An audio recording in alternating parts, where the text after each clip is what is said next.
Jai Sri Radhe, Hare Krishna. My name is Bhaktivedanta Madhusudan Swami, and I represent one of the topmost Vedic spiritual universities of this world, which is technically called Brahma Madhava Gaudiya Sampradaya. Sampradaya means universities. This university was established by Lord Brahma himself. Lord Brahma is the first living entity of this material cosmos. The purpose of this channel is to inform you about the real Vedic spiritual science, the ultimate goal of human life, the ultimate truth of this material cosmos. This Vedic Sanatan Dharma or spiritual science is 100% pure, unadulterated, perfect, because it is spoken by the Supreme Personality of Godhead, Krishna, Vishnu or Narayana. The Supreme Personality of Godhead, the Lord, the Bhagavan, he is 100% perfect. So whatever he says, that is also 100% perfect. If you are sincerely want to know about the true Vedic Sanatan Dharma or Hinduism, then you must or you should watch my videos, like it, subscribe it, and if possible, contribute something according to your financial capacity, so that I will be able in future to provide you more and more information about Hinduism. So thank you very much. This is my humble request. Vande Mataram. Hare Krishna. हरे कृष्णा, जय Shri Radhe. Migratory monk में आपका स्वागत है। पिछले episode में part 1 में जहाँ से हम ख़त्म किए थे, अभी वहाँ से हम स्टार्ट करेंगे। ये जो मैं आपको इंसिडेंट बता रहा हूँ, इसका थोड़ा 2019, 2020, 21, 22 और 23, इसमें जो कंटिन्यूटी है वो थोड़ा ऊपर नीचे हो सकता है, क्योंकि इंसिडेंट तो मुझे याद है। मैंने बायोग्राफी में मैंने पूरी कोशिश किया है कि उसको एक सीरियल वाइज लिखा जाए, और वो मैंने कम से कम 95% वो करेक्ट है। मैंने कंटिन्यूटी रखा है। 2018 में क्या हुआ, उसके बाद 19 में क्या हुआ, 20 में क्या हुआ। लेकिन अभी बायोग्राफी मेरे पास उसका जो मेन जो स्क्रिप्ट है, मेरा जो बायोग्राफी मैंने लिखा है, अभी वो एक अलग जगह पे उसको सेफ मैंने डिपॉजिट करके रखा है, मेरे पास अभी नहीं है। तो ये जो इंसिडेंट मैं डिस्क्राइब कर रहा हूँ यहाँ यूट्यूब में, ये जो वीडियो रिकॉर्डिंग कर रहा हूँ, तो थोड़ा ऊपर नीचे हो सकता है। मतलब ना 20 का जो इंसिडेंट, 2020 का जो इंसिडेंट है, मैं पहले बोल दूंगा, फिर बाद में 19 का बोलूँगा, या तो फिर 21 का बोल दूंगा, फिर बाद में 18 का बोलूँगा। लेकिन जो इंसिडेंट है, मेरा ये इंटेंशन है कि जो घटना मेरे साथ घटा है, जिस तरह से ये हरे कृष्णा वाले, इस्कॉन वाले और बीजेपी वाले किस तरह से एक साधु को, एक रिनाउंस्ड मंक को, जो जिसका कोई फैमिली कांटेक्ट नहीं है, जिसका कोई फ्रेंड सर्कल नहीं है, जिसका कोई ऑर्गेनाइजेशन के साथ जिसका कोई लिंक नहीं है, अकेला है, अपना मेहनत करता है, खुद का पैसा खुद कमाता है, सर्वाइव करता है, और plus without any selfish motive, अपने किसी स्वार्थ के लिए नहीं, बल्कि मेहनत करके जो पैसा मैं कमाता हूँ वो समाज की कल्याण के लिए या विश्व की कल्याण के लिए, जो मैं उसको मैं लगाता हूँ, इन्वेस्ट करता हूँ। और मैं लेक्चर देता हूँ, हमारे वैदिक साइंस जो है, भगवत गीता, भागवतम, रामायण है, इसके ऊपर मैं प्रवचन देता हूँ, तो उससे तो पब्लिक का ही भला होगा। ये तो मेरा ज्ञान तो नहीं है, ये तो भगवान का ज्ञान है। जितना फैलेगा हमारा भारत का सनातन धर्म आगे जाएगा। लेकिन इस देश में इस तरह के लोग हैं, जो राक्षस प्रवृत्ति के लोग हैं, जो आसुरी प्रवृत्ति के लोग हैं, डिमोनियक मेंटालिटी जिनकी है, जो पॉलिटिक्स करते हैं, ये जनरल, ये जो क्रिमिनल्स होते हैं, ये समाज को मिसगाइड करके, समाज के करोड़ों लोगों के साथ चीटिंग करके, अपनी सत्ता के लिए, अपनी प्रेस्टीज के लिए, पावर के लिए, और अपना जो उनकी जो अनफुलफिल्ड डिजायर्स हैं, ये सबको, जैसे रावण था, कंस था, जरासंध था, या हिरण्यकशिपु था, ये लोग दुनिया को अपनी मुट्ठी में रखना चाहते हैं, पैर के नीचे रखना चाहते हैं। सब कुछ हम कंट्रोल करेंगे, हम पावरफुल बनेगा, हमारा नाम होगा, हम बड़े आदमी बनेगा, और दूसरा अगर कोई भी हमारे रास्ते में आता है तो उसको हम हटा देंगे। और उसके लिए अगर अपनी माँ बहन को बेचना भी पड़े, अपने देश को बेचना पड़े, कुछ भी करना पड़े, चाहे रेप करना पड़े, चाहे मर्डर करना पड़े, चाहे स्मगलिंग करना पड़े, चाहे मनी लॉन्ड्रिंग करना पड़े, चाहे कुछ भी करना पड़े, हम सब कुछ करेंगे, लेकिन हम सो कॉल्ड बड़े आदमी बनेंगे। और इस चक्कर में जो नेता होते हैं, कॉर्पोरेट सेक्टर होते हैं, चाहे रिलीजियस जो सो कॉल्ड गुरुज होते हैं, ये सब इसी में लगे हैं। और इसमें अगर कोई अकेला है, अपनी टैलेंट पर ऊपर उठना चाहता है, अपनी ऑनेस्टी से, अपनी हार्ड वर्किंग से वो ऊपर उठना चाहता है, तो जिस तरह से वो एसएसआर को मार दिए ऐसे किसी और को ही मार सकते हैं। तो ये सोसाइटी में ही चलता है। तो मेरा जो मेन इंटेंशन है कि आप इस घटना को समझें कि किस तरह से इस्कॉन, सो कॉल्ड जो स्पिरिचुअल ऑर्गेनाइजेशन, और प्लस ये जो हिंदूवादी पार्टी है बीजेपी, हम हिंदू के ठेकेदार हैं, हिंदू धर्म की रक्षा के लिए काम करते हैं, तो उनकी जो असली चेहरा क्या है ये सामने आना चाहिए, और इसका यही इंटेंशन से मैं वीडियो बना रहा हूँ। तो घटना अगर थोड़ा ऊपर नीचे हो जाता है, मुझे ये उम्मीद है कि आप लोग डेट के ऊपर ध्यान नहीं देंगे, आप उस जो घटना है, उस घटना से जो आप जो जानकारी आपको मिलेगा, जो सीख मिलेगा, उस पर आप ध्यान देंगे। एक घटना मैं आपको डिस्क्राइब करता हूँ, एक छोटा घटना, छोटे से हम बड़े के ऊपर जाएंगे। बीच में ये कोरोना टाइम में मैंने ये प्लानिंग किया था, उस समय मैं नया नया अपना यूट्यूब चैनल बनाया था। तो मेरा एक प्लानिंग था कि जब कोरोना लॉकडाउन तो चल रहा है, लेकिन एक दिन आएगा तो लॉकडाउन तो ख़त्म होगा, तो मैं थोड़ा जब कोरोना का रूल रेगुलेशन, थोड़ा रेस्ट्रिक्शन थोड़ा ढीला हो जाएगा, तो मैं ट्राई करूँगा आउटसाइड इंडिया जाने के लिए, अब्रॉड जाने के लिए। तो उसके लिए कुछ डॉक्यूमेंट्स तो चाहिए, वीज़ा वगैरह चाहिए, प्लस कुछ ऑफिशियल काम भी है, जैसे आपका एटीएम कार्ड चाहिए, वीज़ा कार्ड चाहिए, ताकि किसी भी कंट्री में आप जाएं बाहर में तो आप पैसा उठा सकते हैं, बैंक से, एटीएम से पैसा उठा सकते हैं। तो मैं जिस बैंक में मेरा पैसा था, उस बैंक को मैंने अप्लाई किया हमारे उड़ीसा में, कटक में, कि मुझे एक एटीएम कार्ड चाहिए। तो बैंक में मैं गया और फॉर्म फिलअप किया। तो बैंक का जो क्लर्क था वो एक लेडी थी, वो गुजराती लेडी थी, कम से कम मिडिल एज्ड थी, 45 के आसपास होगा, 40-45 के आसपास होगा। तो वो लेडी जो था, हेड क्लर्क था वो। तो मुझे बोला कि ठीक है, आप एक काम कीजिए, एक फॉर्म फिलअप कर दीजिए, और तो आपको 15 दिन के अंदर मिल जाएगा, आपका जो वीज़ा कार्ड है मिल जाएगा। तो मैंने अप्लाई किया, फॉर्म फिलअप किया उसके सामने, और फॉर्म फिलअप करने के बाद फॉर्म भी उसको दे दिया और चला आया। जब मैंने 15 डेज़ के बाद गया उस बैंक में, मेरे घर के पास ही था, और मांगा कि मैंने जो अप्लाई किया था वीज़ा कार्ड के लिए, तो क्या आया है? तो वो लेडीज़ बोला कि जो लेडीज़ मुझे अपने हाथ से फॉर्म दी थी कि आप लीजिए फॉर्म फिलअप कर दीजिए, मैं उसके हाथ से फॉर्म लिया, फिलअप करके उसी के पास ही डिपॉजिट किया, उसको दे दिया। वो बोला कि आप तो फॉर्म फिलअप किए ही नहीं, आपका तो कोई रिकॉर्ड नहीं है। तो मैं कहा अजीब है, आपने मुझे फॉर्म दिया, मैंने फॉर्म फिलअप किया, आपको हैंड ओवर किया, आप बोले कि 15 दिन के बाद आओ, 15 दिन के बाद मैं आ रहा हूँ, तो आप बोलते हैं कि आपका कोई रिकॉर्ड नहीं है, तो क्या बात है? नहीं नहीं, ऐसा आपको कोई नहीं, आपको दोबारा फॉर्म फिलअप करना पड़ेगा, अप्लाई करना पड़ेगा। तो मुझे इस बात का थोड़ा संदेह हुआ, डाउट हुआ। तो मैं समझ गया कि ये जो लेडी है, मैंने उसके बारे में थोड़ा खबर लिया, तो पता चला कि वो गुजराती है। उसकी चाल चलन से, बात से मुझे पता चल गया। फिर भी मैं कन्फर्म हो गया, वो आसपास के जो लोकल लोग हैं उनको पूछ के कि गुजराती है, तो पता चल गया गुजराती है। तो मुझे डाउट हो गया, मैं कन्फर्म हो गया कि ये गुजराती है, उसको ऊपर से ऑर्डर आया है, बीजेपी वाले कुछ गड़बड़ किए हैं, तो वो इसलिए नहीं कर रहा है। तो मैं जाके, मेरा एक रिलेटिव्स है जो क्लास 1 ऑफिसर है, गवर्नमेंट उड़ीसा के, स्टेट गवर्नमेंट, उड़ीसा जो सरकार है उस सरकार के अंडर में क्लास 1 ऑफिसर हैं, मेरे रिलेटिव से जान पहचान वाले हैं। तो मैं उसको जाके बोला कि देखो ऐसा ऐसा है, मैंने बैंक में अप्लाई किया था वीज़ा कार्ड के लिए, और 15 दिन के बाद मुझे वो डिलीवरी करना था, लेकिन अभी तो कार्ड बोल रहे हैं कि आपका कोई रिकॉर्ड ही नहीं है, आपको और एक बार फिर से अप्लाई करो, फिर 15 दिन लगेंगे। तो मुझे वो जो क्लर्क है, वो जो लेडी है, वो गुजराती है, और मुझे काफ़ी उस पर शक है, और ये पॉलिटिकल गेम खेल रही है मेरे साथ, ये बीजेपी वाला प्रेशर दिए हैं और इसलिए गेम खेलेगा, शायद मेरी बनाएगा भी नहीं।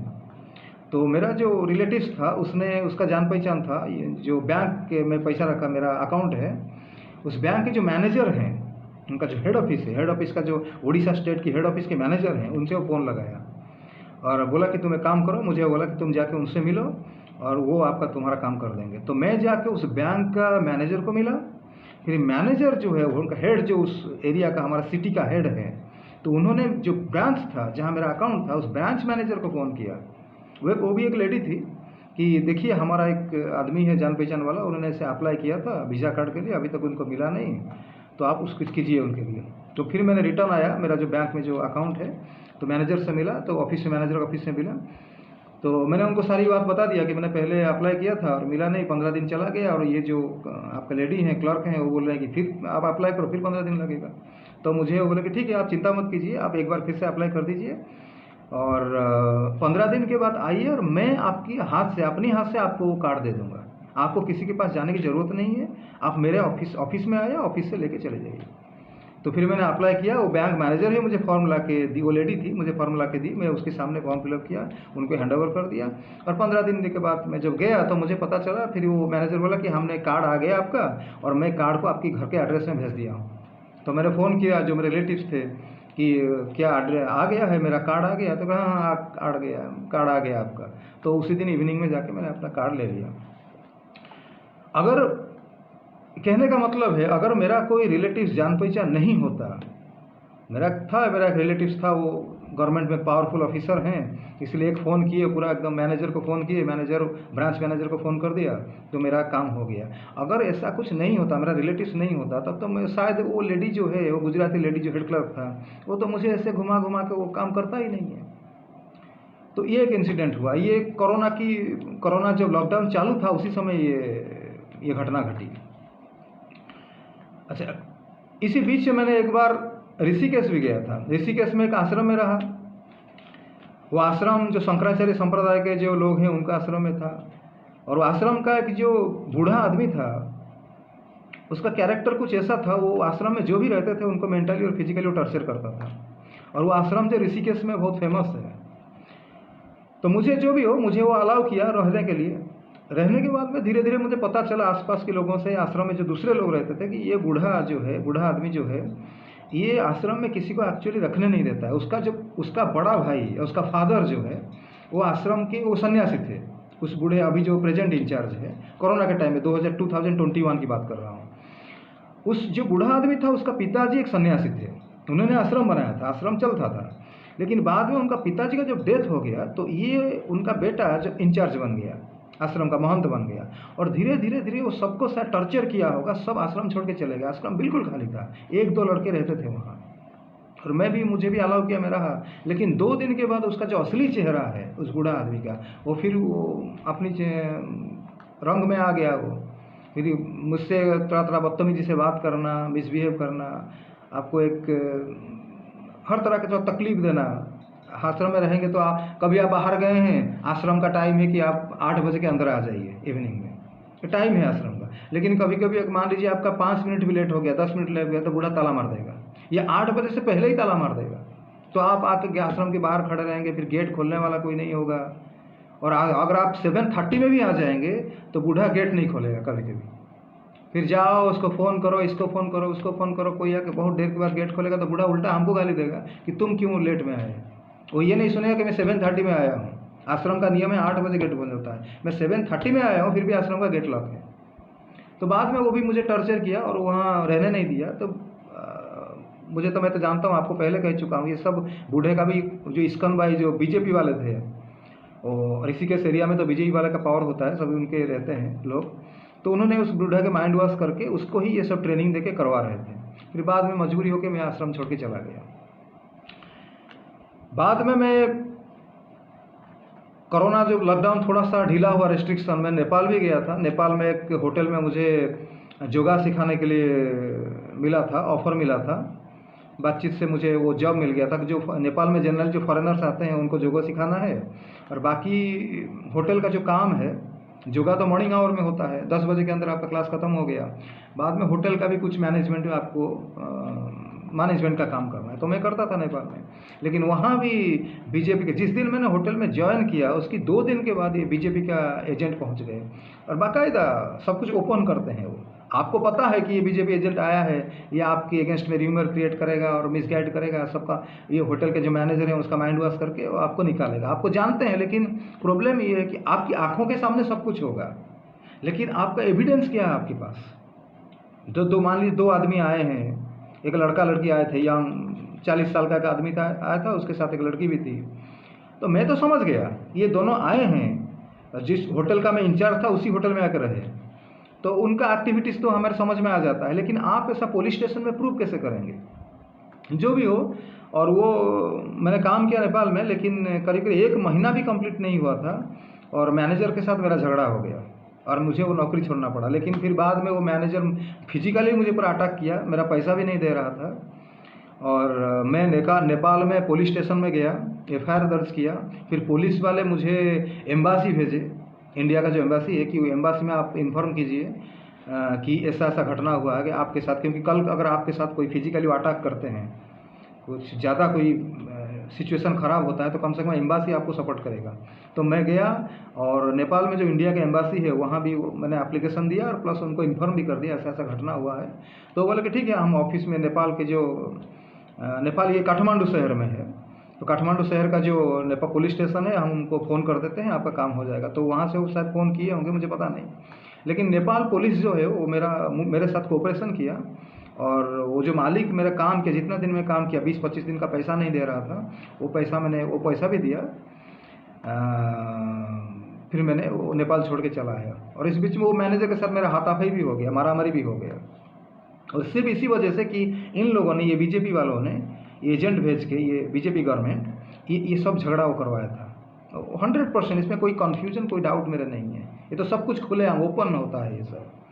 मेन ये है कि मैंने एक देखा है ये सारी घटनाओं में, एक चीज़ को ये जो गुंडे होते हैं, पॉलिटिकल गुंडे होते हैं या इस्कॉन के जो गुंडे होते हैं, ये एक चीज़ को डरते हैं, वो कैमरा को डरते हैं। अगर आपके पास कैमरा है, आप रिकॉर्डिंग कर रहे हैं, तो डर के मारे भाग जाते हैं। जैसे अगर आपके हाथ में लाठी हो तो कुत्ते, जो सड़क पे जो कुत्ते घूमते हैं, वो आपके पास नहीं आते हैं, वो भाग जाते हैं, दूर से भौंक के भाग जाएंगे, पास नहीं आएंगे। ठीक उसी तरह से अगर कैमरा हो आपके हाथ में तो ये पास नहीं आते, दूर से भाग जाते हैं।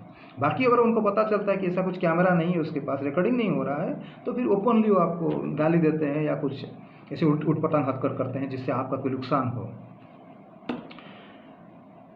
एक छोटी छोटी इंसिडेंट देता हूँ। कभी आप ऋषिकेश में आपको परेशान मुझे कैसे करते थे, जैसे मान लीजिए मैं रात को थोड़ा पावर कट हो गया, मैं बाहर निकला, तो निकलते ही शैडो जैसे वो मेरे पीछे करेंगे।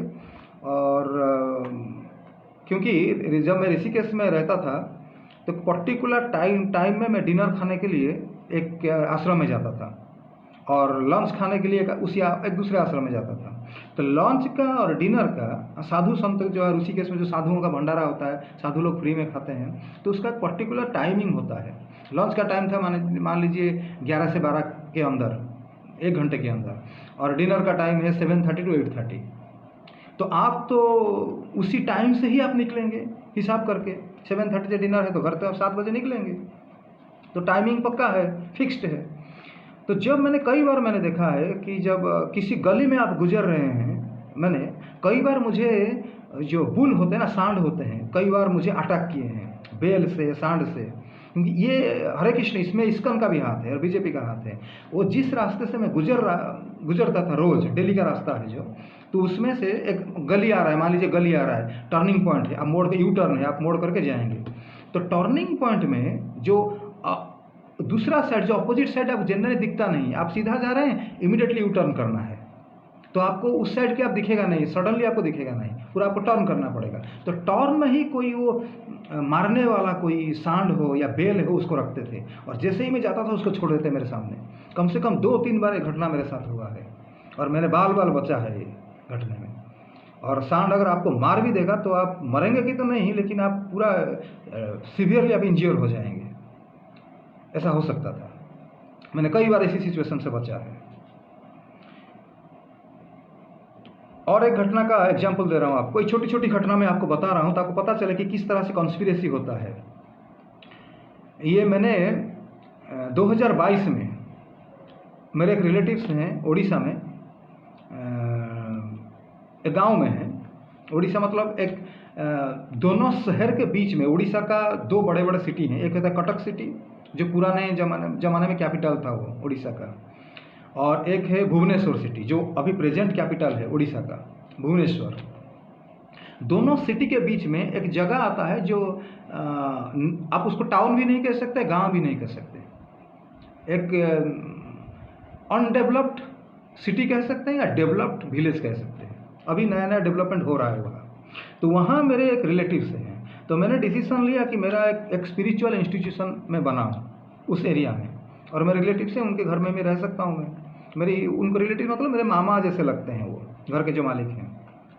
तो मैं वहाँ गया, उनसे बातचीत किया, तो वो राज़ी हो गए कि ठीक है तुम यहाँ रहो, कुछ इंस्टीट्यूशन वगैरह, योगा, मेडिटेशन वगैरह, और बच्चों को जो मोटिवेशनल सेंटर होता है, बच्चों का कैसे मेमोरी पावर बढ़ेगा, उनको पढ़ाई में मन लगेगा, जो खास करके जो सिविल सर्विस के लिए प्रिपेयर हो रहे हैं, कॉलेज स्टूडेंट है, यूनिवर्सिटी स्टूडेंट है, उनको जो मेडिटेशन सिखाएंगे तो उनका वो मेमोरी पावर बढ़ता है। उनका कोई बहुत सारा आइटम है, जैसे मोटिवेशनल सेंटर में होता है, आपको कैसे आपको आपका माइंड कंट्रोल करेंगे, कैसे फोकस, पढ़ाई में फोकस रहेगा और ज़्यादा समय पढ़ सकते हैं, ये सब सिखाया जाता है।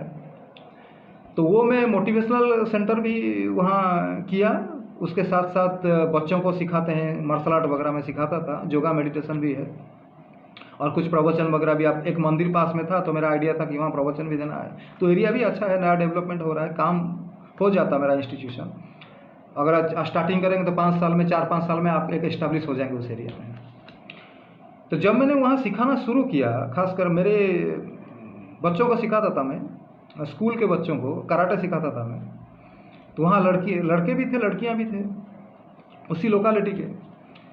तो ये बीजेपी वाले क्या किए, मेरे फैमिली में जो मेरी जहाँ मामा के यहाँ रहता था, उस फैमिली में जाके मेरे अगेंस्ट मेरी उनका ब्रेन वॉश किए, उनको मेरे बारे में कुछ बताया, सो र्यूमर क्रिएट किए। और जो मेरी इंस्टीट्यूशन में लड़कियां सीखती थी, उनको भी जाके उन लोगों ने कुछ ट्रेनिंग देके ब्रेन वॉश किया। तो 1-2 बार ऐसा हुआ, 2-3 दिन सिखाने के बाद एक लड़की जिसका उम्र था 14-15 के आसपास होगा, वो मेरी क्लास में सीखती थी कराटे। तो क्लास आधा चला है, आधा हुआ है, आधा घंटा क्लास चला है, 1 घंटे का क्लास होता है। तो वो अचानक बाहर चली गई और उल्टी करने लगी। उल्टी मतलब जैसे एक लेडी प्रेग्नेंट होती है, यंग लेडी प्रेग्नेंट होती है तो उसको उल्टी होते हैं, या आप समझ जाएंगे जो मैं बोल रहा हूँ। तो उल्टी किया, तो मैं 14-15 साल की लड़की है, और ये बिल्कुल अबनॉर्मल है, क्योंकि लड़की हमारी आसपास की लड़की मैं जानता हूँ स्कूल में पढ़ती है, ये तो इम्पॉसिबल है कि वो प्रेग्नेंट हो गई है। लेकिन मैं इस घटने को आके बोला मेरी जो रिलेटिव से कि इस तरह की हो रहा है, तो उन्होंने भी पता नहीं, उन्होंने ये बीजेपी वाले उनको क्या माइंड वॉश किए थे, तो वो भी बोले कि ठीक है ऐसा ऐसा हो रहा है, तुम सिखाना बंद कर दो, क्यों खाऊंगा, तुम फंस जाओगी, ये लोग तुमको फंसा देंगे। तो मैंने फिर वो मजबूरी से, जब ये इंसिडेंट हुआ, मैंने लड़की को निकाल भी दिया, उसके बाद मैं सिखाता था। लेकिन बाद में भी कुछ ऐसी छोटी मोटी घटना हुआ, तो जिसकी वजह से मेरा इंस्टीट्यूशन मुझे बंद करना पड़ा। और मेरा जो प्लान था उस एरिया में कि अपना एक वैदिक इंस्टीट्यूशन बनाऊँ, और ये मोटिवेशनल सेंटर करना है, प्लस वहाँ मंदिर में कुछ प्रवचन वगैरह प्रोग्राम करना है, और ये मार्शल आर्ट तो सिखाता था मैं। तो मैंने पैसा भी खर्चा किया था, जो पोस्टर लगाना, बैनर लगाना, और जिस जगह पे आप सिखाएंगे उसको साफ़ सफाई करके एक पंडाल जैसा था, सीमेंट फ्लोर था, बच्चे आएंगे बैठेंगे, वहाँ मैट वगैरह आप लगाएंगे। तो ये जितना भी मैंने खर्चा किया था, मेरा पूरा खर्चा उधर चला गया।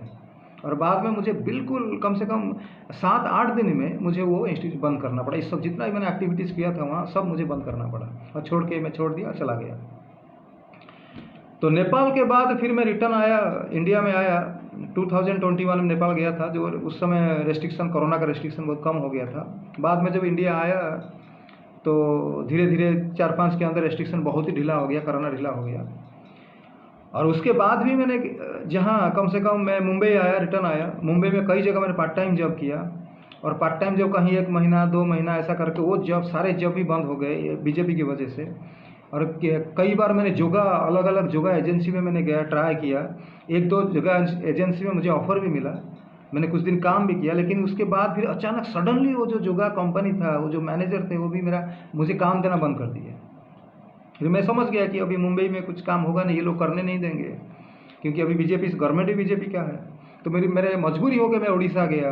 उड़ीसा में मैंने कई सारे होटल में, बड़े बड़े होटल में काम किया, लेकिन किसी होटल में ज़्यादा मैंने काम नहीं कर सका। कहीं 2 महीना, कहीं 3 महीना, कहीं 1 महीना, कभी 15 दिन, ऐसा हुआ। और हर होटल में 5 महीने के अंदर मैंने 5 होटल चेंज किया। जॉब करता था, पार्ट टाइम जॉब छोड़ना पड़ा मुझे। और कई होटल के मालिक के साथ मेरा झगड़ा भी हुआ, मामला कोर्ट में, मामला पुलिस स्टेशन तक गया।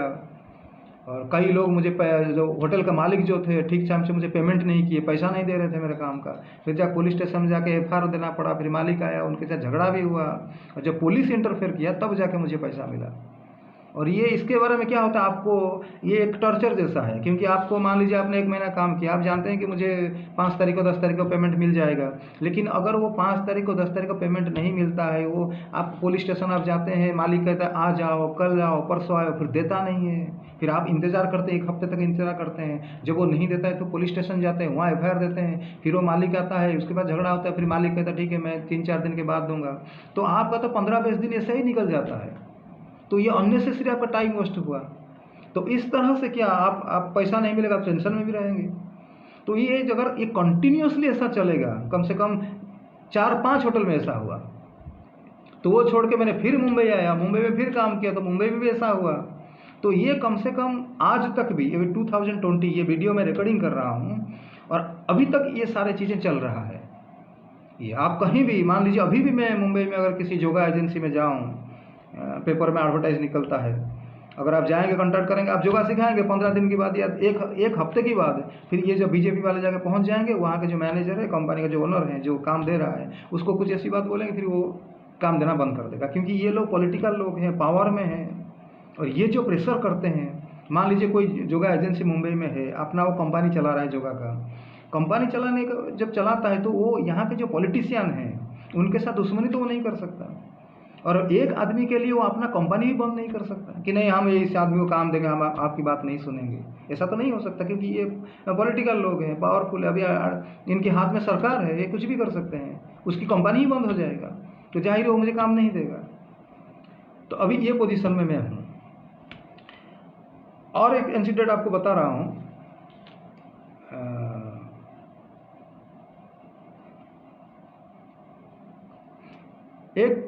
मैंने ये जो घटना मेरे साथ हो रहा है, मैंने एक बार एक आदमी है जो पॉलिटिक्स में है, पॉलिटिक्स में बहुत सीनियर आदमी, मतलब एक बार मिनिस्टर भी रह चुके हैं, मिनिस्टर में मतलब एमएलए रह चुके हैं, अब रिटायर कर गए हैं। तो उनके साथ मेरा जान पहचान था। तो मैंने एक बार उनसे मिला कटक में, और मैंने उनको पूछा कि ये इस तरह की घटना मेरे साथ हो रहा है और इसका क्या सॉल्यूशन क्या है। तो उन्होंने बोला कि देखो, ये जो पॉलिटिकल पार्टीज होते हैं, इनके पास एक डिपार्टमेंट होता है, गुंडे रहते हैं, और उनके स्पाई भी होते हैं, एजेंट होते हैं, स्पाइज होते हैं, गुंडे होते हैं। और जैसे टेररिस्ट होते हैं, किसी को मारना है तो उनका हिट लिस्ट होता है, नाम आ जाता है, फिर उस आदमी को टारगेट करके वो मारते हैं। 15 दिन के बाद, 1 महीने के बाद, 6 महीने के बाद, जब टारगेट में है तो एक ना एक दिन वो मारेंगे। ठीक उसी तरह से जो पॉलिटिकल पार्टी होते हैं, उनका एक डिपार्टमेंट है। उस डिपार्टमेंट में अगर किसी का नाम चला गया, मान लीजिए मैं हूँ, तो मेरा नाम पहले वो डिपार्टमेंट को चला जाएगा कि ये जो आदमी है यह हमारी पार्टी के अगेंस्ट में बोलता है, क्रिटिसाइज करता है, मोदी को क्रिटिसाइज करता है, या हमारी कोई पॉलिसी है उसको क्रिटिसाइज करता है, इसके लिए हमारी नुकसान हो रहा है, इस आदमी को कैसे हैंडल किया जाए, कैसे डोमिनेट किया जाए। अब वो जो डिपार्टमेंट है, वो डिपार्टमेंट अभी उसकी जो मेरा केस उसके पास चला गया, तो फिर वो उसका काम एक्टिविटी शुरू हो जाता है, कैसे मुझे ट्रैक करना है, मुझे फॉलो करना है, मेरे पीछे आदमी लगाना है, पूरा एक सिस्टमेटिक वे में वो काम करते हैं। और इसकी उनकी अंडर में लोकल पुलिस रहते हैं, उनके गुंडा रहते हैं, और उनकी जो एजेंट पॉलिटिकल, जो खबर देने वाले स्पाइज रहते हैं, प्लस ये इस्कन वाले भी हैं, और जो भी गवर्नमेंट की जो डिपार्टमेंट होता है, उनके सारे डिपार्टमेंट सरकार में हैं तो डिपार्टमेंट रहेगा, मिनिस्टर हैं, नेता हैं सब, तो सारे वो आपकी अगेंस्ट में आ जाते हैं। अगर मकान में रहेंगे, मकान मालिक को आपके बारे में र्यूमर क्रिएट करके आपको निकाल देंगे, काम करेंगे तो काम नहीं होगा, बैंक का काम हो या किसी ऑफिशियल काम हो, आधार कार्ड का काम हो, कुछ भी हो, अगर आपका कोई गवर्नमेंट का काम है करने नहीं देंगे। यहाँ तक कि अगर आप ट्रेन में रिजर्वेशन बुकिंग भी करते हैं, वहाँ भी प्रॉब्लम होगा। मुझे कई बार मैंने 1-2 बार मुझे ऐसा हुआ है, ट्रेन में जो मैं जर्नी करता हूँ, कभी कभी आपका टिकट रहता है वेटिंग लिस्ट में। ट्रेन में अगर वेटिंग लिस्ट है तो भी आप बॉगी के अंदर जा सकते हैं, बाद में टीटी को पकड़ के अगर आप कुछ पैसा देके आप कंफर्म भी करा सकते हैं, पॉसिबिलिटी है। तो एक बार ऐसा हुआ, हरिद्वार में मैं वेटिंग में था, मेरा टिकट, मैं ट्रेन में गया और उस ट्रेन में मैंने देखा कि इतना भीड़ नहीं है, टीटी को पकड़ के कुछ पैसा दे के मेरा रिजर्वेशन में करवा सकता हूँ।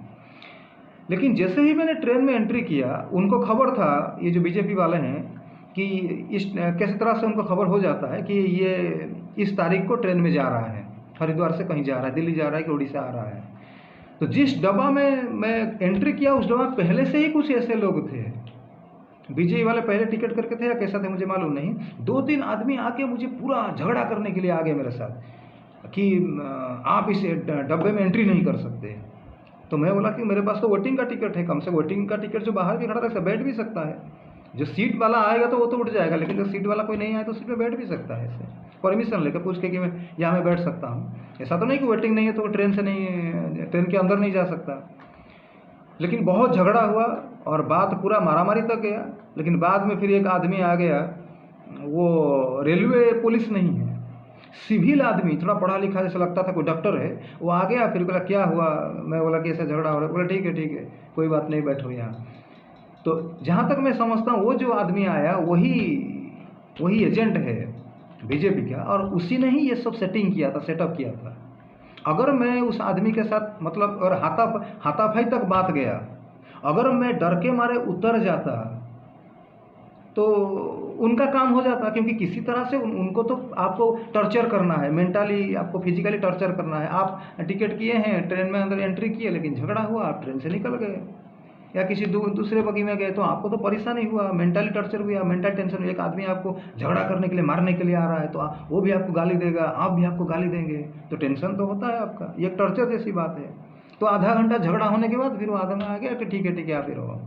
अगर मैं डर के मारे निकल जाता हो तो हो सकता है कि मैं वो ट्रेन जाता नहीं, ट्रेन कैंसिल का टिकट कैंसिल करवाता या किसी दूसरे बगी में जाता।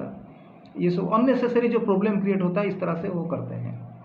ये एक नहीं है, कई बार मैं रिजर्वेशन देखा है काउंटर में, तत्काल में अगर मैं टिकट करना चाहता हूँ, कई बार टिकट होते हुए भी वो काउंटर वाले मना कर देते हैं कि नहीं टिकट नहीं, ख़त्म हो गया। लेकिन बाद में किसी को टिकट मिल जाता है उसी ट्रेन में।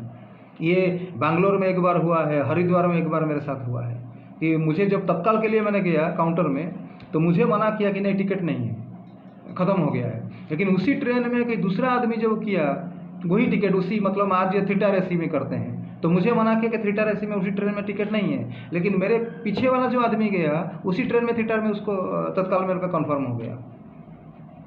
तो ये तो समझ में आता है। लेकिन बात यह है कि इस बात को आप पब्लिक में प्रूव नहीं कर सकते, पुलिस स्टेशन में जाके आप एफआईआर नहीं दे सकते, क्योंकि आपके पास कोई एविडेंस नहीं है। आप जानते हैं कि इस तरह का वो टॉर्चर आपको कर रहे हैं, लेकिन उसका एविडेंस क्या है, प्रमाण क्या है, प्रमाण नहीं दे सकते आप। तो और एक इंसिडेंट बताता हूँ आपको।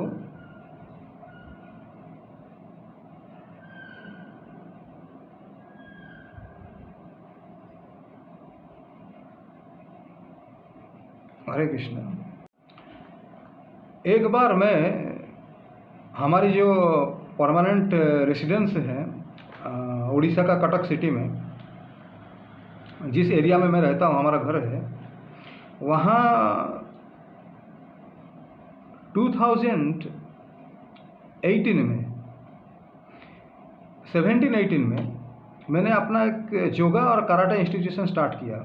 हमारे एरिया में एक मंदिर है, मंदिर में एक बहुत बड़ा कंपाउंड है, कंपाउंड पूरा सीमेंट फ्लोर से बना हुआ है। तो मैंने सोचा कि अच्छा है, एरिया में मुझे थोड़ा रिस्पेक्ट भी मिलता है, सब जान पहचान में लोग हैं, और 1-2 बार उस मंदिर में मेरा प्रोग्राम भी हो चुका था, लेक्चर प्रोग्राम हो चुका था।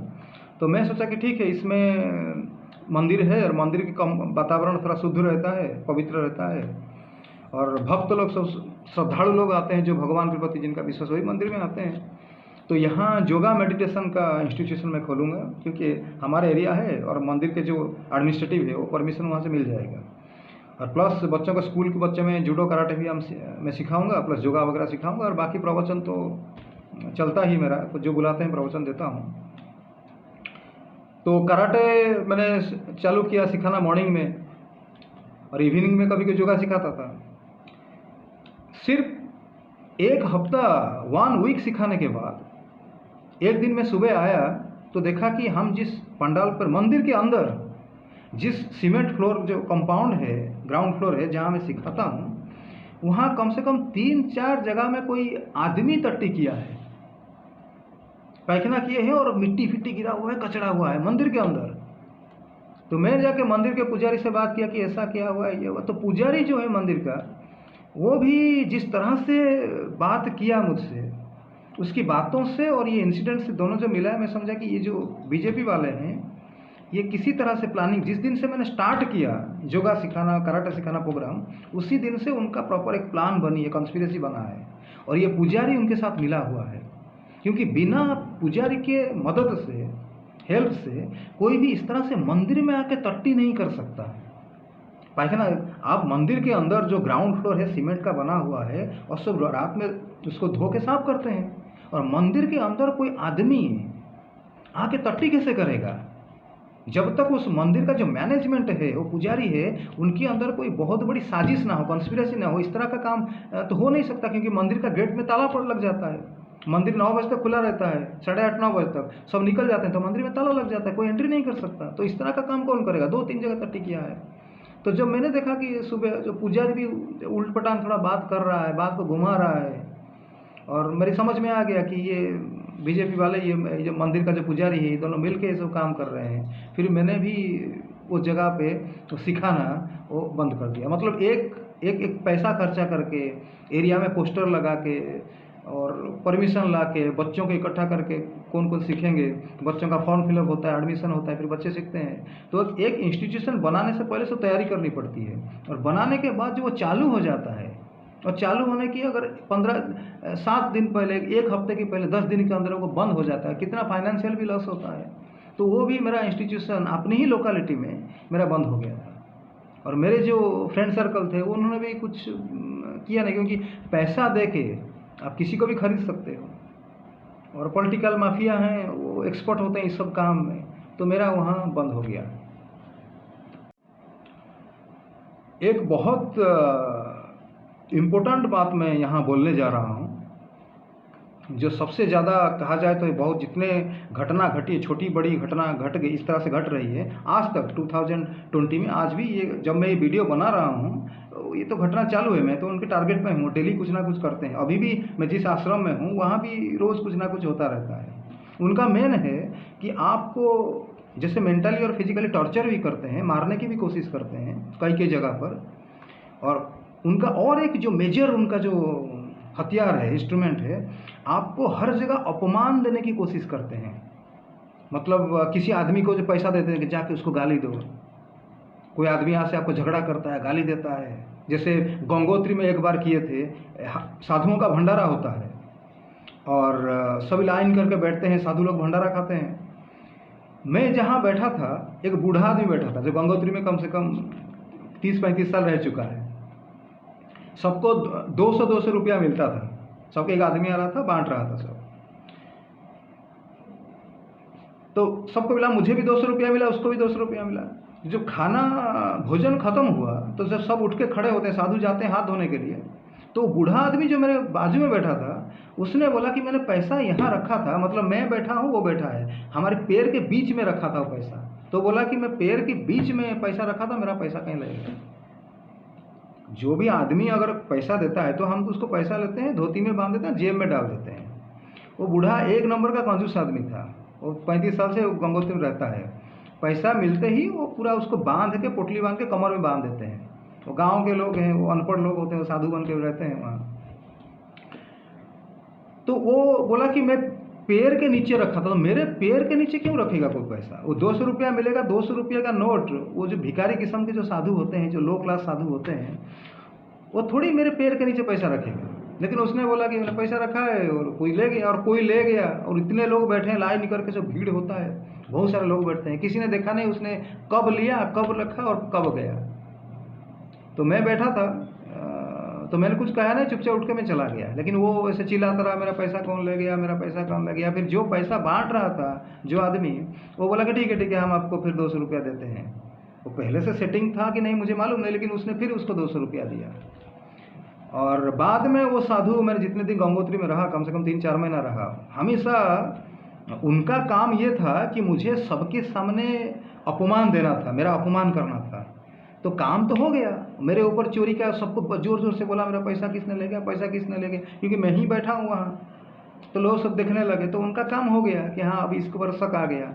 लेकिन बाद में बूढ़ा आदमी है, कई बार मेरे आगे पीछे घूमता रहा ताकि मैं उसको माफ़ कर दूँ, और मैं उस दिन से उससे बात करना बंद कर दिया। लेकिन हमेशा मेरे कुत्ते की तरह मेरे पीछे आता था। कभी मैं गंगोत्री में मंदिर में जाता था, कहीं मार्केट में जाता था, तो मेरे पीछे आता था। तो वो चाहता था कि मैं उसको माफ़ कर दूँ। मतलब पैसा भी लिया बीजेपी से और मेरा अपमान भी किया, लेकिन अपमान भी किया, पैसा भी ले लिया, उसका काम हो गया। अब वो चाहता था कि मैं उसको माफ़ कर दूं, क्योंकि साधु को अगर आप अपमान देते तो उसका पाप तो लगता है। इतना तो कॉमन सेंस है उस बूढ़े में। और ख़ास करके धाम में पाप कई, अगर धाम में अगर आप पुण्य काम करते हैं तो पुण्य का बहुत गुना फायदा भी होता है। अगर पाप करते हैं तो पाप का भी परिणाम बहुत गुना ज़्यादा होता है। तो वो चाहता था कि उसका तो पैसा लेके काम कर दिया, लेकिन बाद में उसका शायद उसको विवेक लगता था दिल से कि शायद मैंने गलत काम किया, साधु पर इल्ज़ाम लगाया तो पाप तो हुआ। तो वो चाहता था कि मैं उसे माफ़ कर दूं, लेकिन मैंने उसको जितना दिन रहा मैंने गंगोत्री में, मैंने कभी उसको माफ़ नहीं किया। ये गंगोत्री का इंसिडेंट हुआ। तो मैं आपको बोल रहा था कि एक बहुत बड़ा इम्पोर्टेंट घटना मेरी लाइफ में घटा, ये मैं बताना बहुत ज़रूरी है। मुझे जो टॉर्चर कर रहे थे बीजेपी वाले, इस्कॉन वाले, उस काम में उनको वो बहुत इजीली वो कर लेते हैं। आज भी जो करते हैं बहुत इजीली वो कर लेते हैं, अरेंजमेंट कर लेते हैं। उसका कारण ये है 2017 में, 2016-17 में, 2016-17 में अगर आप टीवी देखते हैं, न्यूज़ चैनल देखते हैं, तो आपको पता होगा एक चैनल है, इंग्लिश चैनल है, जिसका नाम है रिपब्लिक टीवी, जिसका एडिटर इन चीफ हैं अर्नब गोस्वामी। और ख़ास करके एसएसआर केस में Republic TV, Arnab Goswami SSR case को बहुत उछालते हैं, मतलब बहुत हाईलाइट किए थे, लड़ाई किए थे। उनके हिसाब से उनको जो उद्धव ठाकरे का जो गवर्नमेंट था उसमें कैसे उनको जेल भेजा था, ये भी शायद आप टीवी देखते होंगे तो आपको पता भी होगा। मैं अपना बायोग्राफी लिखा है, अभी 2023 चल रहा है। 2022 तक मेरा बायोग्राफी जो मैं अपने बारे में लिखा है वो अप टू डेट है। 2022 तक मेरा बायोग्राफी मैंने कंप्लीट कर चुका हूँ, और मुझे मौका मिलेगा तो उसको छापू, प्रिंटिंग भी करूँगा। और ये जो बायोग्राफी है मैंने उसको सेव करके जो रखते हैं लैपटॉप में, मैंने अपनी ईमेल में सेव करके रखा था। उस समय मुझे कोई ज़्यादा कंप्यूटर का मुझे ज्ञान नहीं था कि कैसे सेव करके रखेंगे ताकि दूसरा कोई हैकिंग ना कर सके। तो मैं उसको अपनी ईमेल में सेव करके रखा था। ईमेल में एक होता है ड्राफ्ट, तो ड्राफ्ट में मैंने सेव करके रखा था। तो मेरे पास मेरा अपना विजिटिंग कार्ड है। तो विजिटिंग कार्ड में मेरा phone number, telephone number, WhatsApp number और ईमेल उसमें लिखा होता है। सबके विजिटिंग कार्ड में होता है। तो ये विजिटिंग कार्ड मैंने कई लोगों को दिया भी था, और ये जो वो लीक हो गया तो किसी तरह से बीजेपी वालों को हाथ लगा होगा। और मुझे जहाँ तक लगता है ये जो अर्नब गोस्वामी है, रिपब्लिक टीवी का एडिटर इन चीफ है, ये बीजेपी का ही ज़्यादा एजेंडा वो चलाते हैं, ये सभी जानते हैं। उस समय मैं रिपब्लिक टीवी ज़्यादा देखता था, और कभी कभी जो प्रोग्राम में जो कमेंट लिखते हैं ना, कोई टीवी चैनल, आप कोई टीवी प्रोग्राम देख रहे हैं, वीडियो रिकॉर्डिंग आप देख रहे हैं, नीचे कमेंट्स होता है, कमेंट सेक्शन में आप कुछ कमेंट करते हैं, लाइक भी करते हैं, सब्सक्राइब भी करते हैं, तो मैं कमेंट भी करता था। तो मेरे जो ईमेल से मेरा जो बायोग्राफी है जहाँ मैं सेव किया था, वो हैकिंग अगर किसने किया है, मुझे लगता है रिपब्लिक टीवी वाले किए हैं। मेरे पास कोई एविडेंस नहीं है, मेरे पास कोई एविडेंस। बीजेपी वाले किए होंगे, हैकिंग किए होंगे, इस्कॉन वाले हैकिंग किए होंगे, या रिपब्लिक टीवी का जो चैनल है उन लोगों ने भी किया होगा। तो मेरी जो बायोग्राफी है वो बीजेपी वालों को, इस्कॉन वालों को, रिपब्लिक टीवी वालों को पता हो गया। और मेरा फ़ोन भी हैकिंग होता था। जिस नंबर में मैं कम से कम मैंने 2015 से आज तक कम से कम 15 सिम मैंने चेंज किया है। मेरा कोई परमानेंट नंबर नहीं होता, एक सिम खरीदता हूँ और उसको मैंने कई महीना चलाने के बाद जो मुझे डाउट होता है कि ये सिम का जो मेरी जो मैसेज है कुछ हैकिंग हो रहा है, मैं चेंज करके दूसरा सिम ले लेता हूँ। और ये कम से कम पिछले 2 महीने में मैंने 3 सिम लिया है। एक को चलाता हूँ, फिर कभी कोई दूसरे को चलाता हूँ, ऐसा उल्ट मतलब अल्टरनेटिव में मैं सिम चलाता हूँ। एक सिम में चलाता नहीं हूँ क्योंकि हैकिंग हो जाता है। तो उस समय 2017-18 में मेरा, उस समय मुझे मालूम नहीं था कि मेरा कॉल हैकिंग हो रहा है, और मेरी जो ईमेल में मेरा जो डॉक्यूमेंट मैंने सेव करके रखा है, जो बायोग्राफी वगैरह है, उसको भी वो हैकिंग करके कोई लीक हो गया है, दूसरों को पता चली। मुझे आइडिया नहीं था, मुझे बहुत देर के बाद पता चला। और ये जो बीजेपी वाले इस्कॉन वाले हैं, उनको मेरी जो बायोग्राफी पता चल गया, तो उनको पता चल गया ये लड़का क्या है, उसका बैकग्राउंड क्या है, और उसकी सोशल कॉन्टैक्ट कैसे हैं, कौन सी लोग इसके कॉन्टैक्ट में हैं। तो उसके द्वारा उनको बहुत, उनकी मुझे हरासमेंट करने की उनको बहुत सारे क्लू मिल गया, बहुत इजी हो गया। तो समझ गया उनका फैमिली बैकग्राउंड क्या है, और किस तरह से किसको, मतलब किसी के साथ, मान लीजिए मेरा कोई भाई है, उसके साथ मेरा झगड़ा हुआ है, तो उनको बहुत आसान हो गया। तो क्योंकि वो मेरा भाई है, दुश्मन है, भाई के साथ झगड़ा हुआ है, तो मेरे भाई का जो ब्रेन वॉश करने में उनको ज़्यादा कोई उनको मेहनत नहीं होगा, क्योंकि पहले से हमारा बीच में झगड़ा हो चुका है। तो इस तरह से वो मेरी बारे में बहुत कुछ डाटा ले लिए, जिसकी वजह से वो मुझे हरासमेंट करने में उनको बहुत आसान हुआ, जो स्कीम बनाने में, कॉन्स्पिरेसी करने में बहुत आसान हुआ। हाँ, ये बात अलग है, मैं बचपन से हमारी कुछ फैमिली ऐसा था कि मैं हमेशा अकेला रहता था, और हमारे एरिया में कुछ ऐसे क्रिमिनल टाइप के लोग थे, क्योंकि मैं पॉलिटिक्स में भी था। कम से कम जब मेरी उम्र 17 साल था, तब मैं पॉलिटिक्स में साथ जुड़ा हुआ था, कम्युनिस्ट पार्टी में ऐसा जुड़ा हुआ था। तो मैं कम्युनिस्ट पार्टी में जो हम जुड़ा था, जिस एरिया में पार्टी का ऑफिस था, हम शाम को जाके बैठते थे, इवनिंग में कुछ चाय वाय पीते थे, और उस एरिया में कुछ क्रिमिनल्स भी थे, जिनको हम, उनका धंधा था, क्रिमिनल करते थे, लेकिन उनसे हम भाई जैसे बुलाते थे उनको। हमारा अच्छा रिलेशन था, उनकी जो काम करते थे क्रिमिनल, उससे हमारा कोई लेना देना नहीं था, लेकिन जान पहचान थी। तो हम उनके साथ बैठते थे, मैं बैठता था, कभी चाय पीते थे, कभी वो लोग ड्रिंक्स भी करते थे, मैं उनके साथ बैठा था। तो उनका चाल चलन, आचार व्यवहार, जो बिहेवियर है, एक्टिविटीज़ है, उनके बारे में मुझे थोड़ा जानकारी थी कि किससे अगर हफ्ता लेना है, कैसे वो धमकाते हैं, किसको अगर किडनैप करना है तो प्लान कैसे बनती है, किसको मारना है, मारना मतलब जान से नहीं, और किसको मार के किसके हाथ पैर तोड़ना है, उनकी दूसरे ग्रुप, एक ग्रुप दूसरे ग्रुप को मारता है, टारगेट बनाता है, तो कैसे वो प्लान करके उस आदमी को फंसाते हैं, इसके बारे में मुझे कुछ जानकारी था, बचपन में मैंने मिला है। और इसकी वजह से ये जब इस्कॉन वाले या बीजेपी वाले जो प्लान करके मुझे फंसाने की कोशिश करते थे, वो जो एक्सपीरियंस था, वो एक्सपीरियंस मेरा काम आया इस लाइन में। जब मैंने मुंबई आया अकेला, तो मैं तो किसी ऑर्गेनाइजेशन के साथ मेरा कॉन्टैक्ट नहीं है, अकेला आदमी हूँ, घूमता हूँ, तो ये जो क्रिमिनल बैकग्राउंड जो लोगों से मैंने मिला हूँ, उनका जो एक्सपीरियंस था, इन्फॉर्मेशन था, वो बहुत काम आया, क्योंकि आदमी देख के मुझे समझ में आता है कि ये कैसे हैं, क्या कैसे चाल चलते हैं, ये सब समझ में आता है। और दूसरा ये बात है कि ये जो, चाहे वो इस्कॉन हो, रिलीजियस ऑर्गेनाइजेशन हो, चाहे वो पॉलिटिकल पार्टी बीजेपी हो या अंडरवर्ल्ड हो, इनका जो क्रिमिनल एक्टिविटीज़ है, ये जो कॉन्स्पिरेसी करते हैं, ये एक जैसा रहता है।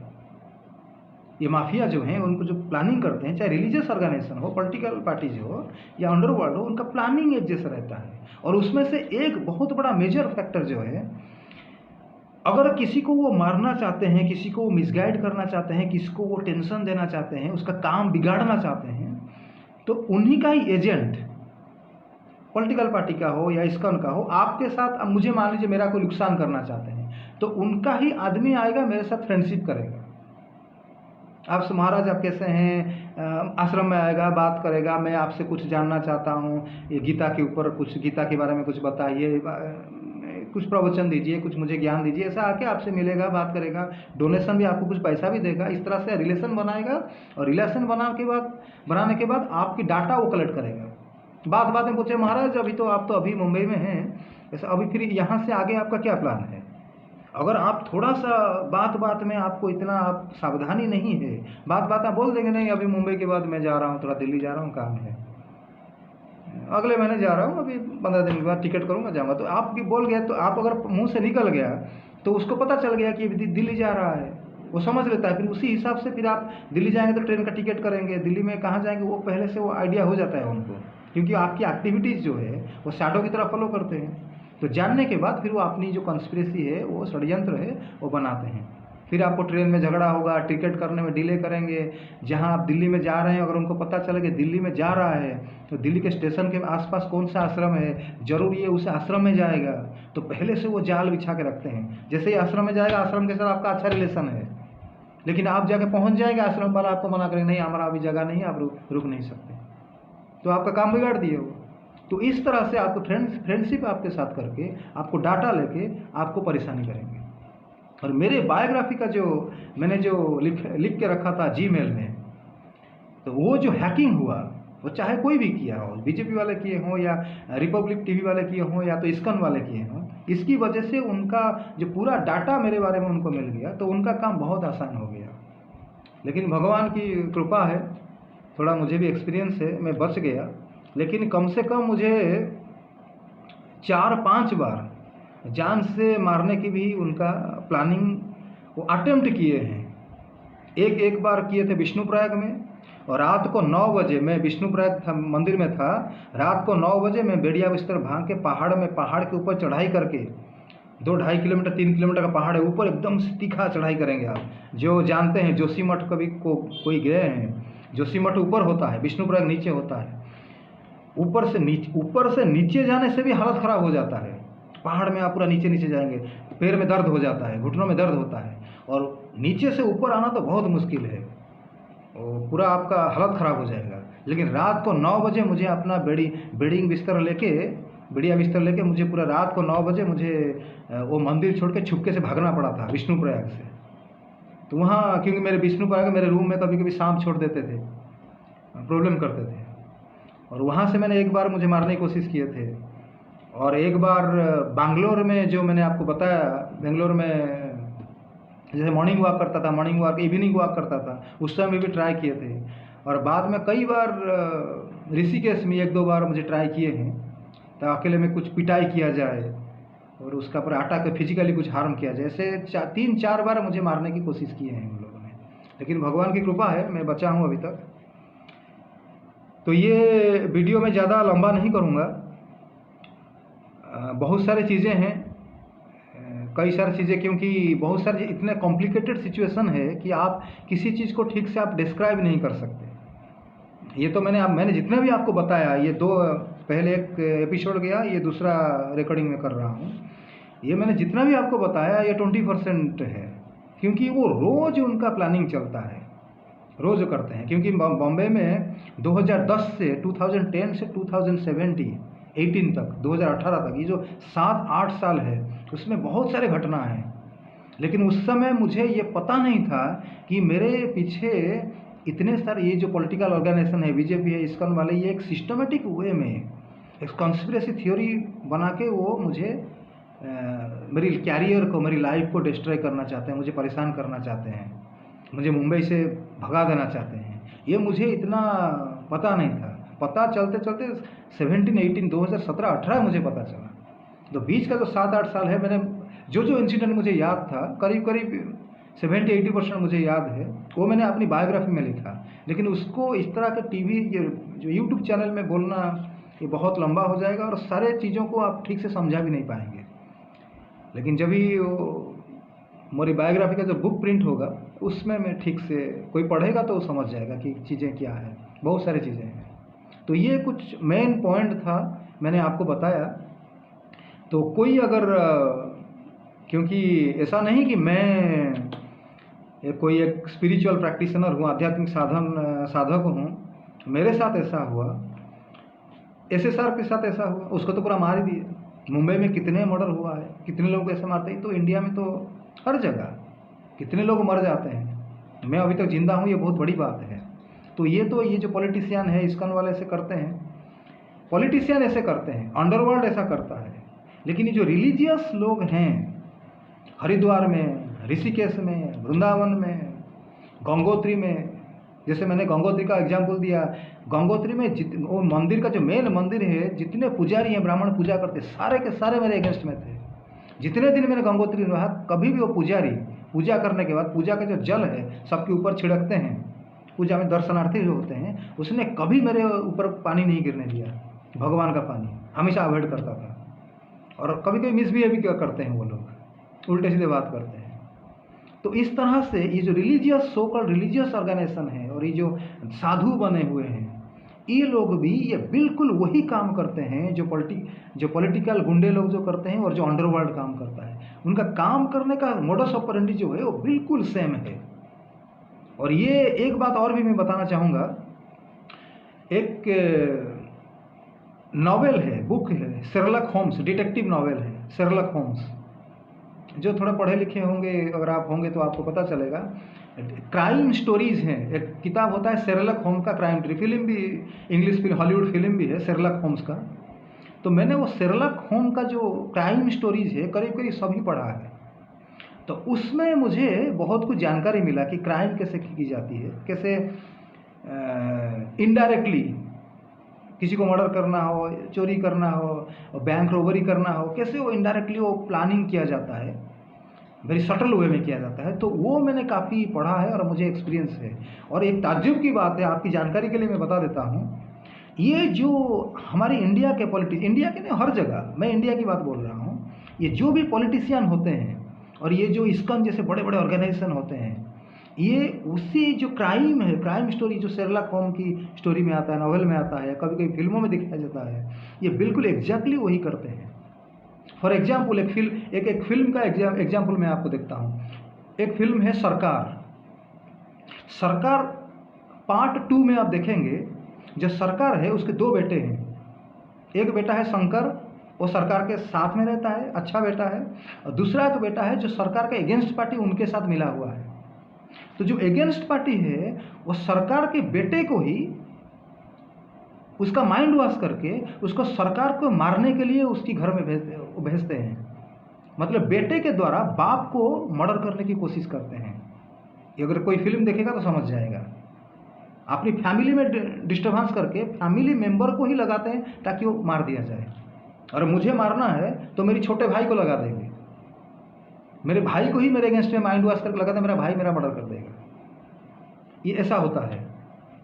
और ये लोग, ये जो मैंने शेरलॉक होम्स की बात बताई, ये लोग बिल्कुल उसी को फॉलो करते हैं। और जैसे SSR केस में हो गया, तो कैसे एक लेडी सुशांत, को नाम नहीं बताना चाहता हूँ, आप जानते हैं कौन मेन जो लेडी था जिसको जेल हुआ था, उसका नाम क्या है। तो लेडी को इम्प्लांट किए वो सुशांत की लाइफ में, वो आई, सुशांत के साथ उनका रिलेशन हुआ, फिर उसी लेडी ने ही उनको सब करवा दिया, सब डाटा दिया और सब इंफॉर्मेशन का अरेंजमेंट करके सुशांत को मार दिए। तो ये जनरली जिसके मारना होता है उसके साथ फ्रेंडशिप करके, उसकी फैमिली के साथ में डिस्टर्बेंस क्रिएट करके ये सारे प्लान वही करते हैं। वही इस्कॉन वाले करते हैं, वही बीजेपी वाले करते हैं। अब एक लास्ट एग्जाम्पल मैं आपको दूंगा, ये ख़त्म करूंगा। ये एग्जाम्पल से आपको पता चलेगा कि मैं जो बोल रहा हूँ ये कितना प्रैक्टिकल है।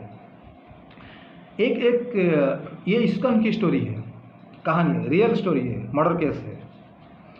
इस्कॉन की ये वृंदावन में हुआ था या इंडिया के बाहर हुआ था, अमेरिका में हुआ था, मुझे मालूम नहीं। जहाँ तक मेरा सवाल है, ये वृंदावन में हुआ था ये घटना। या तो मायापुर, एक वेस्ट बंगाल में एक जगह है जिसको कहते हैं मायापुर, इस्कॉन का बहुत बड़ा, सबसे बड़ा सेंटर वही है, शायद वहाँ हुआ होगा, मैं भूल रहा हूँ, वृंदावन में या मायापुर में तो होगा, कहीं भी हुआ होगा। लेकिन ये घटना 100% रियल है, ट्रू स्टोरी है ये।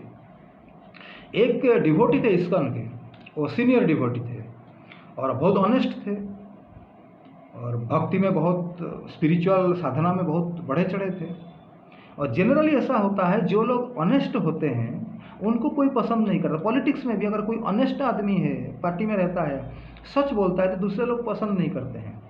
जैसे नुपुर शर्मा के केस आप देख लीजिए, अभी क्या बेचारी का क्या हालत हो रही है, छुप के बैठी है, घर से बाहर नहीं निकल सकती। ठीक उसी तरह से इस्कॉन में भी ऐसा ही होता है। वो लोग जो काम करते हैं, जो चाहे मनी लॉन्ड्रिंग हो, चाहे पैसों की कारोबार होता है, और ऑर्गेनाइजेशन में जो पॉलिटिक्स होता है पावर के लिए, अपनी स्टेटस के लिए, ताकि पूरा ऑर्गेनाइजेशन मेरी कंट्रोल में रहे, ये सब चलता है, गेम चलता है। तो ये जो प्रभु थे, इस्कॉन के जो डिवोटी थे, सीनियर डिवोटी थे, ये इस गेम में नहीं थे, ये ऑनेस्ट डिवोटी थे, सच बोलते थे। और उन्होंने पर्टिकुलरली कुछ सन्यासी हैं इस्कॉन की, उनके बारे में, जैसे मैं बोला था राधानाथ स्वामी करके सन्यासी जो मोदी के साथ उनका कॉन्टैक्ट था, ऋषिकेश मैंने देखा था, वो बहुत सारे केसेस में, मर्डर केस में इन्वॉल्व है। ठीक उसी तरह से एक ये जो प्रभु थे इस्कॉन के, उनका नाम मैं नहीं बताऊंगा, वो भी उस तरह के आदमी थे। और कुछ इस्कॉन के जो सन्यासी लोग हैं उनके बारे में वो पब्लिक में बोले थे कि उनके इस पब्लिक में नहीं, इस्कॉन में जो मीटिंग होता है कभी कभी, वो मीटिंग में वो विरोध किए थे। जो सीनियर लोग हैं, सन्यासी लोग हैं, जिस तरह से वो चाहे पैसों की कारोबार हो, चाहे स्कैंडल हो, जो इन्वॉल्व रहते हैं उसके बारे में वो प्रोटेस्ट किए कि ऐसा स्पिरिचुअल ऑर्गेनाइजेशन में ऐसा नहीं होना चाहिए। वो विरोध किए थे मीटिंग में। तो वो जनरल, तो नेचुरली वो टारगेट में आ गए। तो उनको कैसे, फिर उनका मौत, डेथ हो जाता है। कैसे डेथ होता है? वो इस्कॉन में रहते थे, उनको रूम मिलता है, क्वार्टर मिलता है, single room, latrine bathroom, kitchen होता है। एक दिन इवनिंग के समय वो जो प्रभु थे, सीनियर डिवोटी थे, इवनिंग आरती के बाद अपनी रूम में चले जाते हैं, सिंगल रूम में, और दरवाज़ा अंदर से लॉक कर देते हैं। और वो इवनिंग में इस्कॉन में जो डिवोटी होते हैं उनको दूध मिलता है। तो जब दूध गर्म करने के लिए जाते हैं गैस में, पहले से गैस लीक रहता है, और जैसे ही, और दरवाज़ा खिड़की से बंद है, जब ये अंदर जाते हैं तो पीछे से कोई दरवाज़ा बंद कर देता है, पीछे से। ये बात उनको पता नहीं, वो तो अंदर गए।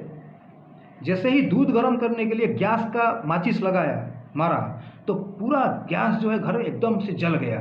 गैस पहले से खुला हुआ है, तो जैसे ही गैस में आग लगा, सिलेंडर में आग लग गई पूरा, तो वो जान बचाने के लिए भागे पूरा जोर से दरवाजे की तरफ। अब दरवाजे का धक्का हमारे खोले तो दरवाज़ा बाहर से बंद हुआ है, किसी ने लॉक कर दिया है, तो दरवाज़ा खुला नहीं। और पूरी 5 मिनट के अंदर पूरा वो सिलेंडर ब्लास्ट हुआ, धमाका हुआ, पूरा गैस हुआ, और उनका पूरा कंप्लीट 100% वो जल गए, जल के राख हो गए, मर गए, डेथ हो गया उनका। डेथ होने के बाद, मान लीजिए डेथ होने के बाद पुलिस आएगा, इन्वेस्टिगेशन होगा, क्रिमिनल चाहे कितना भी चालाक हो, कुछ ना कुछ तो वो छोड़ता है, वो सबूत छोड़ के जाता है। फिंगरप्रिंट हो, फ्रूट प्रिंट हो, कहीं कुछ ना कुछ रहता है। तो जैसे ही ये एक्सीडेंट हुआ, वो पूरा डेथ हो गई, मतलब पूरा कमरा जल गया, बाहर से लॉक हुआ था। जब सब वो चला गया, पता चल गया कि हाँ अभी जल गया, ये मौत हो गई। पहले से ये तो प्लानिंग है ना, स्कीम है, षड्यंत्र है। तो कुछ लोग, दरवाज़ा पीछे से किसने बंद किया? क्योंकि ऑलरेडी प्लानिंग हो चुका है। तो जो लोग प्लानिंग किए थे, कम से कम 10-15 लोग मिलकर प्लानिंग किए थे, वो लोग भी तैयार थे, रेडी थे। जब सब कुछ जल के राख हो गया, ये जो 15-20 लोग थे, उन्होंने उस रूम में घुस गए। रूम में घुस के पूरा वो सब चीज़ को इधर उधर करके, क्या ना, हम सफाई कर रहे हैं, हम लाश ढूंढ रहे हैं। तो गैस को, रूम में जितना थे सामान सब इधर उधर कर दिए, सब फिंगरप्रिंट्स हो गया। फिर हो हल्ला, चिल्ला के सबको, दूसरों को ही बुलाने लगे। तो मंदिर तो बहुत सारे डिवोटी मंदिर में रहते हैं, तो सारे दूसरे डिवोटी भी आ गए, 100, 50, 200 लोग आ गए, और सबकी सब वो कमरे में घुस गए। हर कोई जाता है, कोई आता है, 100-50 लोग जाते हैं, रूम में आते हैं। तो जितने भी सामान था, जो पॉसिबिलिटी था कि किसने वो दरवाज़ा पीछे से लॉक किया, फिंगरप्रिंट रहता है, किसने वो गैस बटन खोला होगा, अंदर से कमरे की खिड़की दरवाजे किसी ने टाइट कर दिया होगा, बंद कर दिया होगा लॉक, तो ये फिंगरप्रिंट सब रहता है। तो जो भी कुछ एविडेंस ऑन द स्पॉट रहता है क्राइम में, क्योंकि जब सब कुछ खत्म हो गया, जल गया, कम से कम 50-100 लोग जो अंदर में गए, सब कुछ इधर उधर सामान को इधर उधर कर दिए और चले। फिर फिंगरप्रिंट भी आ गया पैर में, सब जला हुआ, सब कोयला जैसा राख था। तो जितना एविडेंस था, सारा एविडेंस खत्म हो गया, क्योंकि इतने लोगों की सब, हर कोई किसी ना किसी चीज़ को पकड़ लिया होगा, उठा के उधर रखा होगा। ये हो कि already everything is pre planned. तो कोई भी पुलिस आएगा या कोई इन्वेस्टिगेशन होगा, फॉरेंसिक डिपार्टमेंट के लोग आएंगे, उनको जाहिर है कुछ मिलेगा नहीं। और मिलेगा तो 100 आदमी का फिंगरप्रिंट्स मिलेगा, तो 100 आदमी थोड़ी मर्डर किए हैं। तो इस तरह से पूरा एविडेंस वो डिस्ट्रॉय कर दिए। तो नेचुरल है कि वो प्रॉब्लम कभी सॉल्व नहीं हुआ।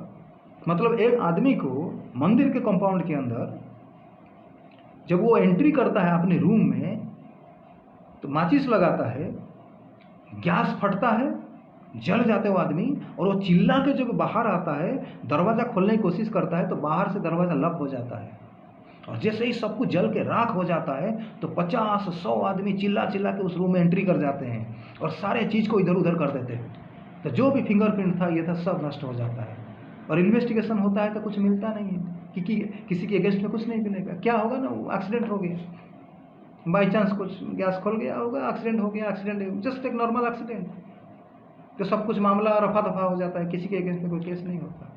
ये जो प्लानिंग करके मर्डर होता है, ये चाहे वो पॉलिटिशियन हो, चाहे रिलीजियस ऑर्गेनाइजेशन हो, चाहे अंडरवर्ल्ड हो, ये करीब करीब एक ही जैसा होता है, ब्रेन वही काम करता है।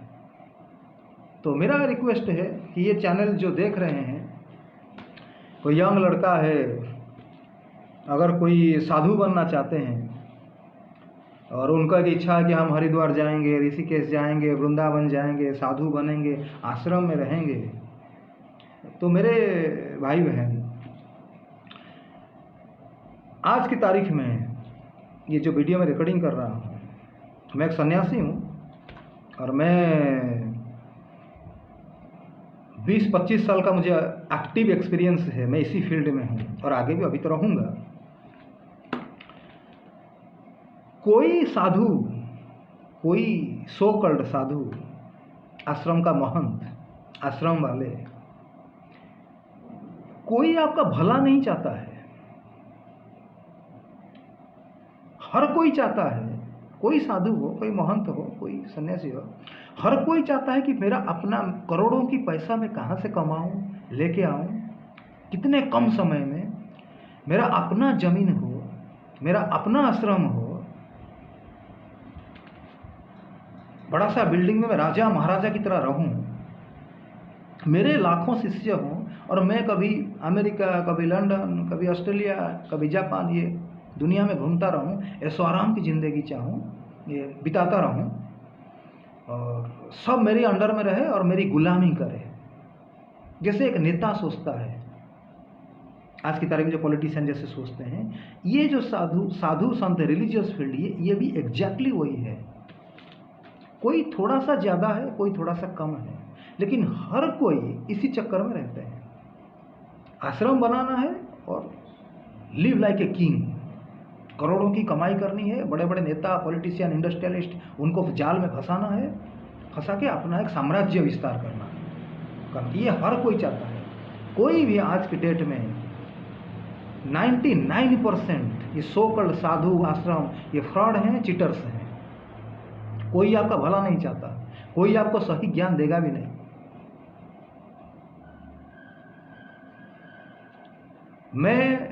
मैं जिस परंपरा में आया हूँ, संन्यास दीक्षा लिया हूँ, ये हरे कृष्ण वाले भी वैसी परंपरा में आते हैं। मेरे गुरुजी के जो मठ हैं वृंदावन में, कलकत्ता में, हरिद्वार में, वो भी उसी परंपरा में आते हैं। लेकिन कई बातें जो आप मेरे से सुनने आपको मिलेगा, मेरी जो आप एपिसोड देखेंगे, आपको जो जानकारी मिलेगा, वो मेरे परंपरा में आए हुए अलग अलग जो सन्यासी है उनको आप देखने को नहीं मिलेगा, वो बात सुनने को नहीं मिलेगा। क्यों? क्योंकि मेरे पास कोई ऑर्गेनाइजेशन नहीं है, मैं इंडिपेंडेंट हूँ, मैं खुलेआम कुछ बातें बोल सकता हूँ। जो ऑर्गेनाइजेशन में होगा वो कभी ऐसे खुल के बात नहीं कर सकता। फॉर एग्जाम्पल, इस्कॉन का ऑर्गेनाइजेशन है, ऑल वर्ल्ड में चलता है, दुबई में उनका मंदिर होगा, जॉर्डान में होगा, जो गल्फ कंट्रीज है, मुसलमान कंट्रीज है, उनका आश्रम होता है, वेस्टर्न में भी, तो यूरोप में भी आश्रम तो है, क्रिश्चियन कंट्रीज है। तो वो जिहादियों के बारे में या क्रिश्चियन चर्च दो इंडिया में आके कन्वर्ट करते हैं, हिंदुओं को क्रिश्चियन में बदलते हैं, ये आज की तारीख में बड़ा इशू तो यही है। कन्वर्सन हो रहा है, रिलीजियस कन्वर्सन होता है, और जिहादी जो एलिमेंट्स हैं, टेररिज्म है, जिस तरह से जिहादी लोग इंडिया का जब अभी जो माहौल है, तो इसके बारे में जो आज की इंडिया में जो क्या करते हैं, क्या कहेंगे उससे, तरह हर जगह में, यूट्यूब चैनल में हो या डिस्कोर्स में, पब्लिक डिस्कोर्स में हो, इस बारे में लोग अभी धीरे धीरे जानने लगे हैं। जो सरतन से जुदा जो ये चला बीच में, उसके बारे में इंडिया में बहुत ज़्यादा अवेयरनेस क्रिएट हो रहा है। जैसे कश्मीर फाइल आया, केरला स्टोरी आया, तो इस बारे में लोगों के अंदर जानकारी, अवेयरनेस, लोग जाने हैं, हकीकत क्या है लोग जान रहे हैं। तो इसके बारे में आपने कभी देखा है? इस्कॉन वाले कभी इसके बारे में कुछ बोलते हैं टीवी में, यूट्यूब में चैनल में, न्यूज़ चैनल में कभी बोलते हैं, देखा है कि नहीं ये कश्मीर में जो हुआ गलत हुआ, ऐसा नहीं होना चाहिए, सर्तन से जुदा नहीं होना चाहिए, केरला स्टोरी जो है, हाँ ये सच है, हमारी देश की जो बहनें हैं उनकी सुरक्षा के लिए हमको कुछ करना चाहिए। कभी उनको डिबेट देखा है? कभी वो गवर्नमेंट को डिमांड करते देखा है? कभी मार्च निकालते हुए देखा है? ये सब कभी नहीं, बिल्कुल साइलेंट रहते हैं, उनको किसी से कोई लेना देना नहीं है, देश रहे वो भाड़ में जाए, कोई टेंशन नहीं उनको सिर्फ डोनेशन माइंड वॉश करना है, राधे राधे करो, हरे कृष्णा करो, तुम्हारा सब कुछ ठीक हो जाएगा, तुम्हारा नौकरी लग जाएगी, खूबसूरत बीवी मिल जाएगा, अमेरिका जाने की तुम्हें वीज़ा मिल जाएगा और ज़िंदगी तुम्हारी बहुत आराम हो जाएगा, तुम राजा बनोगे, हमारे मंदिर में आओ, हमको डोनेशन दो, बस हरे कृष्णा करते रहो और हम तुमको जैसे नचाएंगे ऐसे नाचते रहो। यही उनका फिलोसफी है। करीब करीब सभी आश्रम वाले, ऑर्गेनाइजेशन वाले यही करते हैं। तो यही है, इतना मुझे बोलना था, ज़्यादा लंबा नहीं करूँगा। ठीक है, हरे कृष्णा। और आपने अगर पेशेंस से ये प्रोग्राम देखा है, बहुत कुछ बातें मैं बोल नहीं सका, और जैसे भी बोला आप उसको अगर पेशेंस हो के आप सुने हैं तो आपको उसके लिए बहुत बहुत धन्यवाद। जय Shri Radhe, Hare Krishna. Thank you very much.